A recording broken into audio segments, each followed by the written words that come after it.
ದಿನಾಚರಣೆಯ ಶುಭಾಶಯಗಳು. ನವೆಂಬರ್ 14ರಂದು ದೇಶದೆಲ್ಲೆಡೆ ಮಕ್ಕಳ ದಿನಾಚರಣೆಯನ್ನು ಆಚರಿಸಲಾಗುತ್ತದೆ. ಈ ದಿನವನ್ನು ನೆಹರೂರವರ ಜನ್ಮದಿನದ ಸವಿ ನೆನಪಾಗಿ ಮಕ್ಕಳ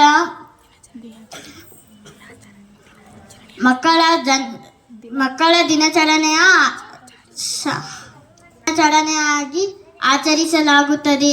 ಇವರು ಭಾರತದ ಮೊದಲ ಪ್ರಧಾನಿಯಾಗಿದ್ದರು ಮತ್ತು ಮಕ್ಕಳ ಬಗ್ಗೆ ಒಲವು ಹೊಂದಿದ್ದರು. ಪ್ರೀತಿಯಿಂದ ಮಕ್ಕಳು ಪಂಡಿತ್ ಜವಾಹರ್ಲಾಲ್ ನೆಹರು ಎಂದು ಕರೆಯುತ್ತಾ ಇದ್ದರು. And today is very special day for us children. I wish you all a very happy Children Day. Children Day is celebrated every year on November 14. Today is birth anniversary of our first Prime Minister Pandit Jawaharlal Nehru. Children used to call him Chacha Nehru. Glad to that children. Thank you. Jai Hind.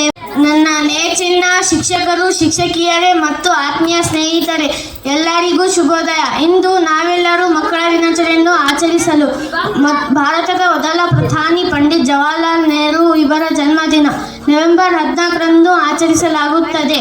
ಮಕ್ಕಳೆಲ್ಲರೂ ಅವರಿಗೆ ಚಾಚಾ ನೆಹರು ಎಂದು ಪ್ರೀತಿಯಿಂದ ಕರೆಯುತ್ತಿದ್ದರು. ಅವರು ದೇಶದ ಮಕ್ಕಳ ಭವಿಷ್ಯಕ್ಕೆ ಮಹತ್ವ ನೀಡುತ್ತಿದ್ದರು. ಈ ದಿನವು ಮಕ್ಕಳ ಹಕ್ಕುಗಳು, ಶಿಕ್ಷಣ ಮತ್ತು ಭವಿಷ್ಯ ಕುರಿತು ನಮಗೆ ನೆನಪಿಸುತ್ತದೆ.